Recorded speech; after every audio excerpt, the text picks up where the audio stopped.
Fawaz Khan here. So friends, I hope that you all are enjoying my videos yet. So a very warm welcome to all of you guys for watching me, my viewers and subscribers. So guys, let me tell you one thing, that I have started my new spoken English center over there and near Jaglal School in Bhagalpur. So if you guys really wanna join my classes, if you all want to learn spoken English, if you want to speak English fluently, then you can join me over there. I'll give you the address in the description box. So let's start our today's video on the topic, as the last topic was heat transfer. So I hope you guys really enjoyed my previous video. So let's start our today's video. And before starting our video, let me tell you one thing, that those students who haven't subscribed my channel yet, please go and do subscribe my channel, as well as don't forget to press the bell icons. Why? Because as soon as I upload my videos on YouTube, it will instantly reach you. It will reach you at first. So let's start our video. तो बच्चों, जैसा कि आप लोग जानते हैं कि पिछली वीडियो में हम लोगों ने हीट ट्रांसफर ऑफ हीट क्या होता है, यूनिट्स ऑफ हीट के बारे में, हीट के ट्रेडिशनल यूनिट्स के बारे में भी समझा था, कैलोरी, किलो कैलोरी क्या होता है, साथ ही साथ हीट के इफेक्ट्स क्या होते हैं उसके बारे में भी हम लोगों ने थॉरली पढ़ा था। साथ ही साथ मैंने आपको बहुत अच्छे से मैंने एवापोरेशन को एक्सप्लेन किया था, किस तरह से एवापोरेशन और एवापोरेशन का प्रोसेस किस तरह से होता है परफॉर्म, और एवापोरेशन और बॉइलिंग में बेसिकली डिफरेंस क्या है। तो चलिए फिर आज का जो हमारा वीडियो है वो होने वाला है बच्चों कि कौन कौन से फैक्टर्स हैं जो आपके एवापोरेशन को इफेक्ट करते हैं। तो चलिए फिर हम लोग शुरू करते हैं आज का अपना topic, factors affecting evaporation. Factors affecting evaporation.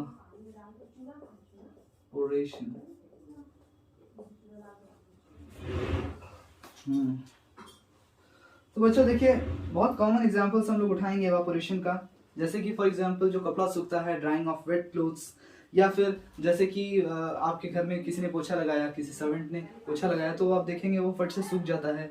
या फिर आप देखेंगे कि क्लाउड्स का जो फॉर्मेशन होता है, तो ये सारी चीज जो है वो एवापोरेशन का ये सारा चीज एग्जाम्पल है। या फिर जो ड्यूड्रेंट, फॉर एग्जांपल आप अपने बॉडी पे ड्यूड्रेंट अप्लाई करते हैं, वो फौरन से जो है सूख जाता है, ठीक है। So these are the basic examples of evaporation. तो चलिए फिर हम इसके फैक्टर्स के बारे में अच्छे तरीके से समझते हैं बच्चों। चलिए शुरू करते हैं, कौन कौन से फैक्टर्स हैं जो एवापोरेशन को इफेक्ट कर सकते हैं। So the first factor is area of exposed surface. Area of exposed surface. So I am writing here in short, ठीक है। तो हम शॉर्ट में ही लिख रहे हैं बच्चों, फिर आगे बढ़ते हैं। अब देखिए एक्सपोज्ड सरफेस का जो एरिया है, अब देखिए बच्चों, ये जो रेट ऑफ एवापोरेशन हो रहा है, रेट ऑफ एवापोरेशन क्या होता है, किस तेजी से एवापोरेशन हो रहा है, ये डायरेक्टली आपका डिपेंड करता है बच्चों एक्सपोज्ड सरफेस के एरिया के ऊपर। जो भी सरफेस आपका एक्सपोज्ड है, फॉर एग्जाम्पल ये सरफेस है आपका, ये किताब है, ठीक है, ये सरफेस है, फॉर एग्जाम्पल ये आपका सरफेस है जहां से एवापोरेशन होना है, ये आपका सरफेस है। अब इसका एरिया जितना ज्यादा होगा बच्चों, greater the area of the exposed surface faster is the evaporation, ठीक है। तो ये जितना ज्यादा एरिया होगा बच्चों, ये जितना ज्यादा बड़ा एरिया होगा, एवापोरेशन उतना ज्यादा तेजी से होगा, उतना ज्यादा फास्ट होगा। तो आई होप कि आप लोग को ये अच्छे से समझ में आया होगा। इसीलिए आप लोग देखते हैं कि जो भींगा हुआ कपड़ा होता है, जितना भी वेट क्लोथ्स होता है, उसको फैला के डाला जाता है। आप देखते होंगे अपने घरों में जो मम्मी है वो कपड़े को फैला के डालती हैं, क्यों? ताकि जितना ज्यादा एक्सपोज सरफेस होगा, जितना ज्यादा एरिया होगा, उतना जल्दी आपका कपड़ा सूखेगा। The faster will be the rate of evaporation. So our next topic, the next point. अब एक और एग्जांपल आपको दे देता हूं बच्चों, कि आप देखिएगा कि जब एक फ्लैट सॉसर में, एक फ्लैट, आप देखते होंगे आपके घर में जो दादी होती हैं, दादियां जो होती हैं, वो आपके फ्लैट प्लेट्स में या फ्लैट सॉसर्स में चाय पीती हैं, ठीक है। तो इंक्रीज सरफेस एरिया की वजह से, चूंकि वो फ्लैट होता है, उसका सरफेस एरिया ज्यादा होता है, if I compare it to the cups, normal cups, ठीक है, तो उनसे ज्यादा उसका इंक्रीज होता है सरफेस एरिया, जिसकी वजह से एवापोरेशन का रेट जो है वो ज्यादा होता है और वो चाय जो है वो जल्दी ठंडी हो जाती है ड्यू टू एवापोरेशन। तो नेक्स्ट टॉपिक है हमारा बच्चों टेम्परेचर ऑफ द लिक्विड। अब देखिए टेम्परेचर ऑफ द लिक्विड क्या, जितना ज्यादा टेम्परेचर होगा लिक्विड का उतनी ही तेजी से एवापोरेशन होगा। दूसरा पॉइंट है आपका temperature, temperature of what, temperature of the liquid. ठीक है बच्चों, टेम्परेचर ऑफ लिक्विड, जितना ज्यादा गर्म होगा, जितना ज्यादा टेम्परेचर होगा आपके लिक्विड का, उतनी ज्यादा तेजी से आपका एवापोरेशन होगा। तीसरा पॉइंट है बच्चों temperature of the surrounding, temperature of surrounding.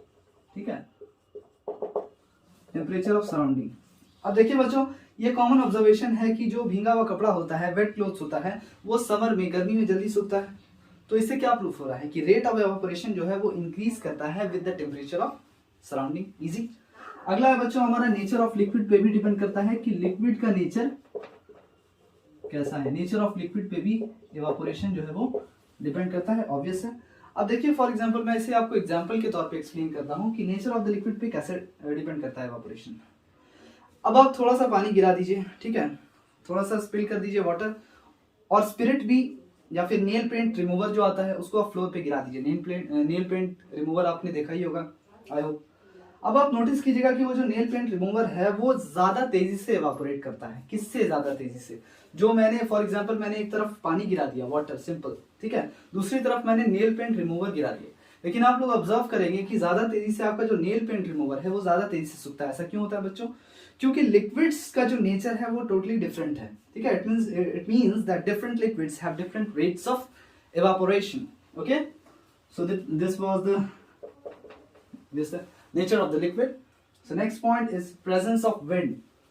Presence of wind. हवा का क्या असर होता है evaporation पे, ये देख लेते हैं। हवा का, ये चीज याद रखिएगा बच्चों, ये सवाल भी आप लोग को आ सकता है कि प्रेजेंस ऑफ विंड जो है वो रेट ऑफ एवापोरेशन को इनहेंस कर देता है, बढ़ा देता है। ठीक है, जितनी ज्यादा तेजी से हवा चल रही है इसका मतलब एवापोरेशन उतना ही ज्यादा फास्टर होगा। इसकी वजह से क्या होता है, जो वेट फ्लोर होता है, फॉर एग्जांपल एक फ्लोर है जो भींगा हुआ है, ठीक है, ये जल्द से जल्द सूख जाता है अगर आप पंखा चला देते हैं, या if you switch on the fan, so you notice that. ठीक है, और वेट क्लोथ जो है वो विंडी डे में जल्दी सूखता है। फॉर एग्जाम्पल किसी दिन आप नोटिस करेंगे कि ज्यादा तेज तेज हवा चल रही है, तो उस दिन वेट क्लोथ जो है वो, भींगे कपड़े वो जल्दी सूख जाते हैं। ठीक है बच्चों, तो ये था इसके पीछे का कारण कि the faster the wind, the rate of evaporation would be high. ठीक है, और it would be faster. ठीक है बच्चों, presence of moisture. Moisture का क्या काम होता है evaporation में? Presence of moisture, इसे समझ लेते हैं बच्चों। Presence of moisture in the wind, कितनी ज्यादा नमी है हवा में। Presence of moisture in the it's obvious. We are talking about the presence of moisture in the air. अब देखिए बच्चों, एवापोरेशन का जो रेट होता है बच्चों वो स्लो डाउन हो जाता है। ठीक है, एवापोरेशन अगर तेजी से हो रहा था अब वो कम तेजी से होगा, मतलब उसका जो गति है वो धीमा हो जाएगा। किस वजह से? It's due to the presence of the moisture. Okay, तो जितना ज्यादा मॉइस्चर होगा, जितनी ज्यादा नमी होगी हवा में, उतना ही स्लो एवापोरेशन होगा आपका। ठीक है, ऐसा इसलिए होता है बच्चों, आप देखते होंगे कि जो क्लोथ्स हैं जो आप कपड़ा सुखाने के लिए डालेंगे, अगर मान लीजिए रेनी सीजन है, ठीक है, रेनी सीजन में जब आप लोग कपड़ा सूखने के लिए डालेंगे तो वो जो रेट ऑफ एवापोरेशन होगा, यानी कि जो कपड़ा सूखेगा वो बहुत धीरे धीरे सूखता है। इसलिए सूखता है बच्चों क्योंकि रेनी सीजन में वी ऑल नो दैट कि उस time there is large amount of moisture present in the air. ठीक है, तो इस वजह से ऐसा होता है। तो चलिए फिर हम लोग ये समझ लेते हैं बच्चों कि बॉइलिंग जो है, बॉइलिंग प्रोसेस के बारे में अच्छे से हम लोग जानकारी लेते हैं, उसे थॉरली समझते हैं। तो चलिए फिर हम लोग इसे फौरन से मिटा देते हैं। तो चलिए बच्चों, हम लोग बॉइलिंग के बारे में समझ लेते हैं अच्छे से कि यह प्रोसेस बेसिकली होता कैसे है। अब देखिए, आपको मैं सबसे पहले बेसिकली ये बता दूं, ये तो आप लोग जानते ही होंगे कि एक लिक्विड जो वेपर फॉर्म में चेंज होता है, when liquid changes to gas और vapour form, so that's the process it's well known that it's boiling. ठीक है, लेकिन देखो इवापोरेशन में भी ऐसा ही होता है, liquid changes to vapour form, लेकिन it's totally different from evaporation. How? We'll discuss it thoroughly. अब देखिए बच्चों, इसमें क्या होता है कि लिक्विड जो है वो वेपर में चेंज हो जाता है एट अ फिक्स टेम्परेचर। मैंने आपको पहले ही बोला था कि ये आपको अपने डेफिनेशन में लिखना जरूरी है कि एट अ फिक्स टेम्परेचर, ठीक है। कैसे? हीट अब्सॉर्ब करके। फॉर एग्जाम्पल ये लिक्विड था, ये पानी था, ये आसपास के सराउंडिंग से क्या इसको मैंने हीट किया, ठीक है। बिना हीट किए बॉइलिंग परफॉर्म नहीं होगा। लेकिन मैं अगर बात करूं एवापोरेशन के तो वो किसी भी टेम्परेचर पे हो सकता है, लेकिन if I talk about boiling ये हर टेम्परेचर पे नहीं हो सकता है, ठीक है। इस पे आपको बजाबता लिक्विड को हीट करना होगा। जैसे ही आपने हीट किया लिक्विड को, ये क्या करेगा, ये लिक्विड जो है वो हीट को अब्सॉर्ब करेगा एट अ फिक्स टेम्परेचर। ये हीट को अब्सॉर्ब करेगा, उसके बाद what happens, this liquid changes into vapour like this, ठीक है। अब क्या आप लोग अच्छे समझ में आया होगा। अब देखिए एक सवाल आपसे पूछेगा कि वो फिक्स टेम्परेचर को क्या कहते हैं जिसपे जो है लिक्विड बॉईल करना शुरू हो जाता है। वो फिक्स टेम्परेचर को क्या कहते हैं जिसपे लिक्विड बॉईल करना शुरू हो जाता है? So that is called boiling point. Very simple, ठीक है, straight forwardly you can answer this. अब देखिए बच्चों, जब लिक्विड को आप हीट करेंगे तो होता क्या है, जितना भी मॉलिक्यूल्स है वो सफिशिएंट काइनेटिक एनर्जी एक्वायर करता है। फॉर एग्जांपल मैं आपको अच्छे से यहाँ पे एक्सप्लेन करता हूँ। ये लिक्विड है, जैसे ही आप लोग इसे हीट करेंगे, यहाँ पे मैंने आग लगा दिया, ठीक है। ये बर्नर है फॉर एग्जांपल, मेरा डायग्राम उतना अच्छा नहीं, मैं सिर्फ आपको एक्सप्लेन करने के लिए समझा रहा हूँ। ये लिक्विड है, यहाँ पे मैंने बर्नर को ऑन कर दिया और मैं इसे बॉईल करना स्टार्ट करता हूँ, ठीक है। मैंने आग लगा दिया, यहाँ पे बॉईल कर रहे हैं। होता क्या है कि ये लिक्विड जो है ये सफिशिएंट काइनेटिक एनर्जी गेन करना शुरू हो जाता है, ठीक है, ठीक है। अब इसके बीच में इंटरमोलिकुलर फोर्स ऑफ अट्रैक्शन होता है बच्चों, ठीक है। ये जितना भी मॉलिक्यूल्स है इसके आपस के बीच में इंटरमोलिकुलर फोर्स ऑफ अट्रैक्शन होता है। सो इस इंटरमोलिकुलर फोर्स ऑफ अट्रैक्शन को ओवरकम करने के लिए ये जो लिक्विड है ये काइनेटिक एनर्जी गेन करना शुरू करता है, ठीक है। Starts to gain kinetic energy, ताकि वो ये सारे फोर्स ऑफ अट्रैक्शन को ओवरकम कर सके। अब देखिए ये बिल्कुल भी एवापोरेशन के जैसा नहीं है। ये जो हमारा बॉइलिंग प्रोसेस है ये बिल्कुल भी अलग है, एवापोरेशन से डिफरेंट है। क्यों? क्योंकि बॉइलिंग जो है वो एक सरफेस फिनोमिनन नहीं है बच्चों। The whole liquid is affected. I have told you several times कि ये जितना भी लिक्विड है बच्चों, आप देख रहे हैं इसमें जितना भी लिक्विड है ये पूरा इफेक्ट होगा। लेकिन अगर मैं बात करूं एवापोरेशन की, फॉर एग्जांपल ये एक सी है और यहाँ पे एवापोरेशन हो रहा है, तो ये एवापोरेशन क्या होता है बच्चों, ये इट्स अ सरफेस फिनोमिनन, ठीक है। ये सरफेस फिनोमिनन होता है बच्चों। सिर्फ जो ऊपर का सरफेस का जो लिक्विड होता है, exposed liquid, exposed area, exposed liquid, so only that part is affected, ठीक है। लेकिन इसमें पूरा लिक्विड इफेक्ट होता है। ऐसा नहीं है कि टेम्परेचर सिर्फ ऊपर के पार्ट का चेंज हो रहा है, नीचे के भी लिक्विड का उतना ही टेम्परेचर चेंज होगा। लेकिन इसमें क्या होगा, सिर्फ ऊपर का लिक्विड जो है वो चेंज होगा वेपर फॉर्म में। इसमें whole liquid changes into vapour form, ठीक है। अब देखिए बॉइलिंग में क्या होता है, इंटायर लिक्विड इफेक्ट होता है। हालांकि एवापोरेशन में, ये एवापोरेशन है, एवापोरेशन में इंटायर लिक्विड इफेक्ट नहीं होता है, सिर्फ जो सरफेस का ऊपर का जो लिक्विड है वही इफेक्टेड होता है। अब देखिए बच्चों, इसमें बबल्स का भी फॉर्मेशन होता है। सो एग्जाम में अगर आपसे पूछा जाए कि 2-3 डिफरेंस लिखिए एवापोरेशन और बॉइलिंग के बीच में, तो आप बेसिकली आसानी से आप लोग लिख सकते हैं। पहला वाला ये है कि वो इंटायर लिक्विड को इफेक्ट करता है, इसमें entire liquid is not affected, obviously we know that. ये सरफेस फिनोमिनन है, ये सरफेस फिनोमिनन नहीं है, ठीक है। और भी आप एक पॉइंट लिख सकते हैं बच्चों कि एक पॉइंट आप ये लिख सकते हैं कि इसमें कोई बबल फॉर्मेशन नहीं होता। कभी आप ऐसा नहीं देखेंगे कि ओशंस में या लेक्स में या पॉन्ड्स में जो ऐसे बुलबुल बुलबुल करके कुछ कर रहा है या बुलबुला आप बनते हुए नहीं देखेंगे, कोई बबल फॉर्मेशन आप नहीं देखेंगे। लेकिन जब आप बॉईल करेंगे किसी भी लिक्विड को, हीट करेंगे आप किसी भी लिक्विड को, so you can easily C those bubbles formation. तो आई होप कि बच्चों आपको यहाँ तक समझ में आया होगा अच्छे से। So what's the difference, basic difference between boiling and evaporation. So let's start our next topic, that is factors affecting boiling. First of all, let's rub it. तो चलिए बच्चों हम लोग ये समझ लेते हैं कि कौन कौन से फैक्टर्स हैं जो बॉइलिंग को इफेक्ट करते हैं। नेचर ऑफ द लिक्विड,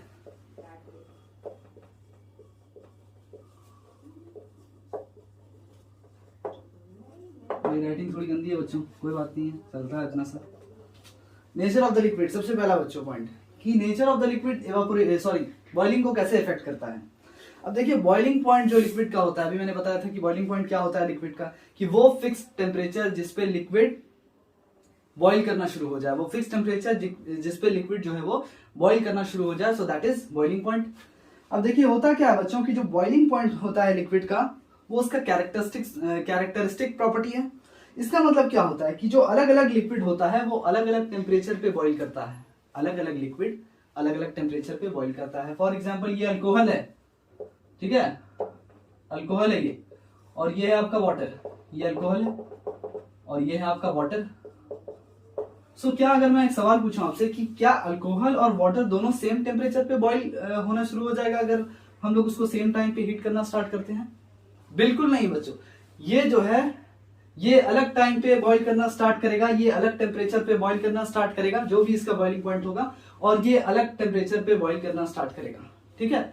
तो हर लिक्विड का जो बॉइलिंग पॉइंट होता है बच्चों वो बिल्कुल अलग होता है। इससे हम लोग को ये पता चलता है कि different liquids boils at different temperatures, ठीक है। जैसे कि नॉर्मल कंडीशन में अगर हम लोग बात करें तो वाटर जो है वो 100 डिग्री सेल्सियस पे बॉईल करना शुरू हो जाता है।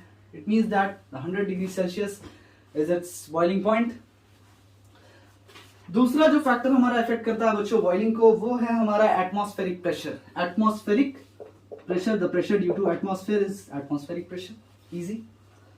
अब देखिए बॉइलिंग पॉइंट जो होता है लिक्विड का बच्चों, फॉर एग्जांपल वाटर का जो बॉइलिंग पॉइंट है वो 100 डिग्री सेल्सियस है, वो directly proportional to atmospheric pressure होता है। Boiling point is directly proportional to atmospheric pressure, ठीक है। Boiling point is directly proportional to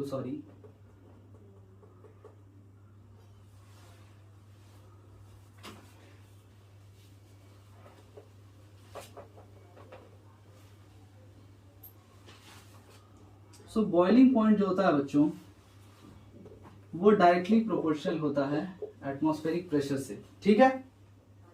अब देखिए इसका मतलब क्या होगा बच्चों कि बॉइलिंग पॉइंट जो होगा लिक्विड का वो इंक्रीज करेगा with increase in atmospheric pressure. For example अगर एटमॉस्फेरिक प्रेशर बढ़ेगा तो बॉइलिंग पॉइंट भी क्या होगा लिक्विड का, बढ़ जाएगा। एकदम इजी है बच्चों।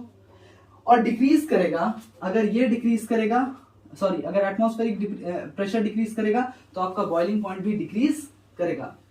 It's as simple as that. Next जो फैक्टर जो हमारा इफेक्ट करता है बॉइलिंग को वो है बच्चों आपका प्रेजेंस ऑफ इम्प्योरिटीज। कितना इम्प्योरिटीज प्रेजेंट है लिक्विड में, presence of impurities, presence of impurities, कितना इम्प्योरिटीज प्रेजेंट है आपके लिक्विड में। अब देखिए बच्चों मैं इसको एक्सप्लेन करने से पहले आपको एक चीज बताना चाहूंगा कि वेजिटेबल्स को जब आप कुक करते हैं या राइस को जब आप बॉईल करते हैं, ये सवाल आपका एग्जाम में पूछ सकता है, जब आप चावल कुक करते हैं माउंटेन्स पे अगर मैं पूछूं, या फिर वेजिटेबल्स जो आप कुक करते हैं माउंटेन्स पे, तो आपको डिफिकल्ट लगता है, उसको कुक करने में वक्त लगता है, टाइम लगता है हायर एल्टीट्यूड्स पे। माउंटेन जो है वो हायर एल्टीट्यूड्स पे होता है, ऊंचाई पर होता है, तो एटमॉस्फेरिक प्रेशर जो है वहां पे कम होता है। हम लोग जानते हैं जितनी ऊंचाई पे आप जाएंगे उतना ही कम एटमॉस्फेरिक प्रेशर होगा। यहाँ पे रहेंगे तो एटमॉस्फेरिक प्रेशर कम होगा, यहाँ पे रहेंगे तो एटमॉस्फेरिक प्रेशर ज्यादा होगा। जितना ज्यादा डेप्थ होगा उतना ज्यादा एटमॉस्फेरिक प्रेशर होगा, ठीक है, एयर कॉलम की वजह से।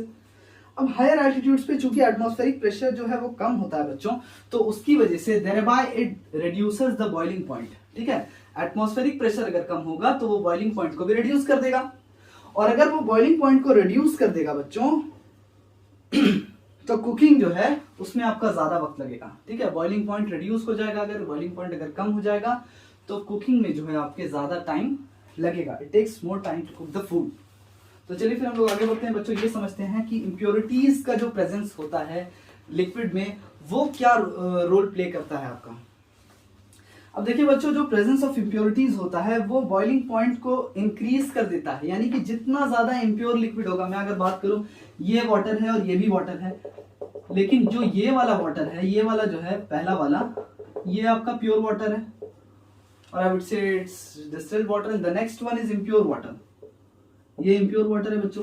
तो मैं अगर आपसे पूछूं कि कौन सा ज्यादा किसका बॉइलिंग पॉइंट जो है वो ज्यादा होगा, तो ऑब्वियस है द आंसर इज जो इम्प्योर वाला हमारा लिक्विड है, कोई भी लिक्विड हो, जो इम्प्योर वाला लिक्विड होगा उसका बॉइलिंग पॉइंट जो है वो बच्चों ज्यादा होगा। ये फैक्ट है, ठीक है। कि boiling point of water increases on adding salt और शुगर। इम्प्योरिटीज का मतलब ये जरूरी नहीं कि गंदगी ही होना चाहिए, it could be salt, it could be sugar, anything else like that, ठीक है। तो कुछ भी अगर आप वाटर में ऐड करते हैं बच्चों, तो वो जो है आपका बॉइलिंग पॉइंट को क्या कर देगा बच्चों, इंक्रीज कर देगा। तो चलिए यहाँ पे हमारा टॉपिक खत्म होता है। हम लोग ये समझ लेते हैं फिर से एक बार कि बेसिकली बॉइलिंग और एवापोरेशन में डिफरेंस क्या है। तो चलिए फिर पहले हम लोग इसे मिटा लेते हैं और स्टेप बाय स्टेप हम लोग इजीली उसे समझ लेते हैं। तो बच्चों सबसे पहला डिफरेंस क्या है बॉइलिंग और एवापोरेशन में, अगर मैं आपसे पूछूं। अब देखिए जैसे कि मैंने आपको अभी थोड़ी देर पहले बताया था कि बॉइलिंग जो है वो पर्टिकुलर टेम्परेचर पे होता है, फिक्स्ड टेम्परेचर पे होता है, it takes place at fixed temperature. ये आपका फिक्स्ड टेम्परेचर पे होता है।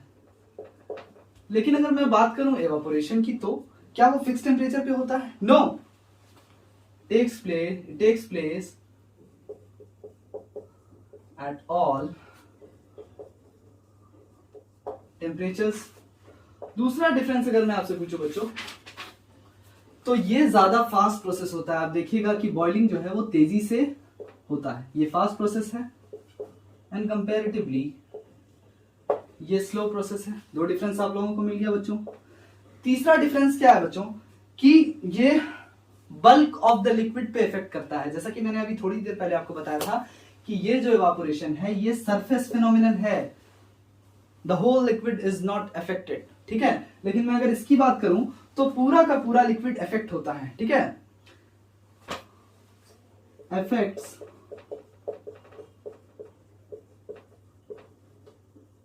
द होल लिक्विड और बल्क भी बोल सकते हैं, ठीक है, पूरे लिक्विड को इफेक्ट करता है। लेकिन मैं अगर आपसे एवापोरेशन की बात करूं तो बच्चों ये सिर्फ सरफेस पे इफेक्ट करता है, अफेक्ट्स द सरफेस लिक्विड। ये सरफेस लिक्विड को ही इफेक्ट करता है, जो सरफेस पे होता है बस वही आपका वेपर में चेंज होगा, उतना ही पार्ट जो होगा लिक्विड का वही आपका वेपर में चेंज होगा। इसके बाद हम लोग समझ लेते हैं चौथा डिफरेंस बच्चों, दैट इज कि बॉइलिंग के समय आप देखेंगे बबल फॉर्मेशन होता है, इसमें बबल फॉर्मेशन होता है।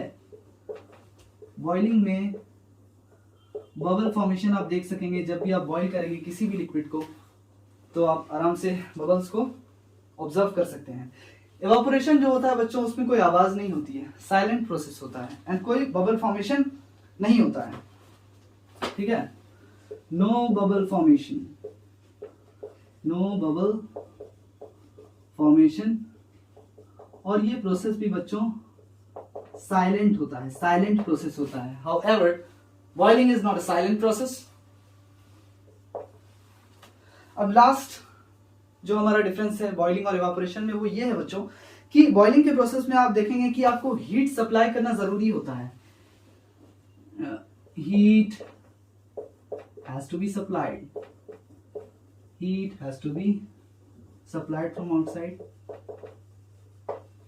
लेकिन अगर मैं आपसे इवापोरेशन की बात करूं बच्चों, तो क्या हीट सप्लाई करना जरूरी होता है? No external heat source is necessary, no external heat source is necessary. कोई जरूरत नहीं है हम लोग को हीट सप्लाई करने की, ठीक है। It can take place at any temperatures, it can take place at all temperature. तो बच्चों यहाँ का जो हमारा टॉपिक था वो यहाँ खत्म होता है, एंड करते हैं, इसे मिटा लेते हैं हम लोग। सो स्टूडेंट यहाँ पे खत्म होती है हमारी आज की वीडियो। आई होप कि आप लोगों को बहुत पसंद आ रही होगी मेरी सारी वीडियोस, और मैं ये भी सोचता हूँ कि आप लोग बहुत एंजॉय करते होंगे मेरी वीडियोस देखने के समय। तो गाइज इसी तरह आप लोग सपोर्ट करते रहें। और मैं भूल गया था आपको इंट्रो में, बहुत बहुत मुबारक हो आपको नया साल। तो चलिए फिर हम लोग अपनी अगली वीडियो में मिलते हैं बच्चों। उससे पहले मैं आपको ये बता दूं कि जिन बच्चों को मेरा तरीका समझ में आता है या अच्छा लगता है मेरा पढ़ाने का तरीका, वो लोग मुझे ऑफलाइन भी ज्वाइन कर सकते हैं। मैंने अपना कोचिंग सेंटर स्टार्ट कर दिया है, मैं आपको उसकी एड्रेस जो है वो डिस्क्रिप्शन बॉक्स में दे दूंगा। आप लोग मुझे कांटेक्ट भी कर सकते हैं, कांटेक्ट नंबर भी मैं आप लोगों को डिस्क्रिप्शन में दे दूंगा। तो चलिए फिर हम लोग अपनी आज की वीडियो को एंड करते हैं, मिलते हैं अपनी अगली वीडियो में। तब तक के लिए गुड बाय और अपना ख्याल रखें।